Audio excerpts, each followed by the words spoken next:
حضور صلی اللہ علیہ وسلم کے پاس ایک مہمان آ گئے رات کے وقت میں. جب وہ آئے تو حضور نے پوچھا کھانا کھانا ہے؟ تم نے کہا کھانا ہے. جھوٹ اور بھوک کو جمع کرنا منع ہے. کہا جی کھانا ہے. تو حضور صلی اللہ علیہ وسلم نے فرمایا ازواج مطہرات کے گھروں میں پتہ کرو کچھ ہے. حضرت ام سلمہ کے گھر میں پتہ کیا تو کہا یا رسول اللہ 4 دن سے روٹی نہیں پکی. حضرت زینب سے پوچھا تو کہا حضور کئی دن سے چولہا ہی نہیں جلایا. حضرت عائشہ صدیقہ، حضرت میمونہ، حضرت سودا، تمام گھروں سے بظاہر یہ دو جہاں کے شاہ پر پاس کچھ رکھتے نہیں. دو جہاں کی نعمتیں ہیں ان کے خالی ہاتھ میں. ہر چیز ہے پر فقر اختیاری ہے. کوئی شے نہ ملی.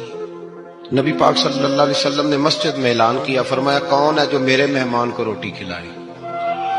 ان لفظوں کا حسن کوئی حسن والا ہی سمجھ سکتا ہے. فرمایا کون ہے جو میرے مہمان کو کھانا کھلائے؟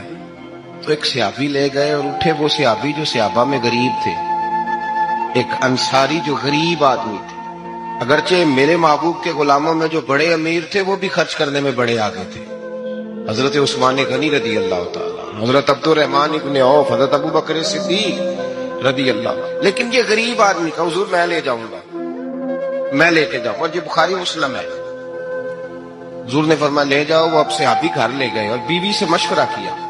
بات پہ غور کرنا، ہر چیز کی بھوک دیکھی جا سکتی ہے، بچوں کی نہیں دیکھی جا سکتی. وہ انصاری حضور کے مہمان کو گھر لے گئے، جا کے بیوی سے مشورہ کیا. کہا بھلی مانس گھر میں کچھ ہے؟ تو اس نے کہا تھوڑا سا بچوں کے لیے کھانا رکھا ہے. بچوں کے لیے. بچے تو بزدل کر دیتے، بچے تو آدمی کو بزدل کر دیتے ہیں، بچے تو مار دیتے ہیں، کلیجہ پھٹ جاتا ہے بچہ بھوکا ہو، نیند نہیں آتی. اب صحابی اپنی بیوی سے کیا کہتے ہیں؟ کہتے ہیں بچوں کو بہلا کے سلا دے. اور رسول اللہ کے لیے نہیں، رسول اللہ کے مہمان کے لیے. بھائی نبی پاک کے لیے نہیں، حضور کے. تجھ سے در در سے سگ اور سگ سے ہے مجھ کو نسبت. میری گردن میں بھی ہے دور کا پٹکا تیرا، تجھ سے در در سے سگ سگ سے ہے مجھ کو نسبت. لمبی بات ہے.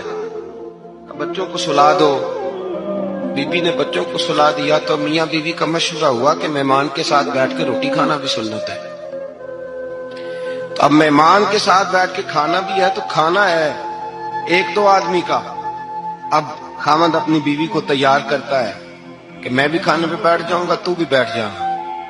اور جب مہمان کھانے میں ہاتھ ڈال لے تو اٹھنا، کہنا او ہو دیا تو صحیح کیا ہی نہیں، ابھی بجھ جائے گا. اور جا کے دیا بجھا دینا. ہم ہاتھ ہلاتے رہیں گے، مہمان روٹی کھاتا رہے گا.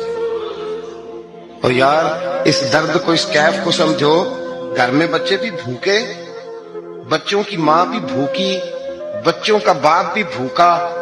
دسترخوان پہ روٹی لگ گئی، روٹیاں چن ڈالی. بی بی اٹھی کہنے لگی او ہو چراغ تو صحیح کیا ہی نہیں، یہ تو بجھ جائے گا. حوصلے مند بی بی جس نے بچے بھوکے سلا دیے. وہ بھوکے سوئے ہوئے بچوں کی بھوکی اماں اٹھی اور اپنے خامند کی تابے داری میں اٹھی. میں گڈی تے ہاتھ ڈور سجن دے، او جنج رکھے کونج رہنا ہے. اٹھی اور اس نے نہ دیا ٹھیک کرنے کے بہانے بجھا دیا. مہمان روٹی کھاتا رہا اور رسول اللہ کے نوکر قربانی دیتے رہے. وہ روٹی کھا کے سیر ہو کے بستر بچھایا تو سو گیا. یہ میاں بیوی ساری رات بچوں کی طرف دیکھتے رہے اور غور کرتے رہے اور راضی رہے کہ ہم نے حضور کا فریضہ نبھایا ہے. قربان جاؤں محبوب پہ، بے خبر ہو جو غلاموں سے وہ آقا کیا ہے. وہ صحابہ وہ اگر قربانیاں دیتے تھے تو جو اعزاز ملتا تھا وہ بھی بڑا شان والا ہے. صحابی کہتے ہیں میں فجر کی نماز پڑھنے مسجد آیا، پہلا قدم رکھا تو میرے کریم بولے. حضور نے فرمایا رات جو تو نے اور تیری بیوی نے عمل کیا ہے خدا کو بھی بڑا پسند آیا ہے، محمد مصطفیٰ کو بھی بڑا پسند آیا. اور پھر ایک لفظ اور ہے حدیث میں، ایک روایت میں کچھ جملے اور بھی ہیں. حضور نے فرمایا جب تو اور تیری بیوی رات مہمان کے ساتھ احسان کر رہے تھے نا تو عرش کا مالک تمہیں مسکرا کے دیکھ رہا تھا. رب تمہیں دیکھ کے مسکرا رہا تھا. رب تمہیں دیکھ کے مسکرا. تر دامنی پہ شیخ ہماری نہ جائیے، ہم دامن نہ چھوڑ دیں تو فرشتے وضو کریں. پر میں وہ مسکرا رہا تھا کہ میرے بندے میرے رسول کی رضا کے لیے کیا کر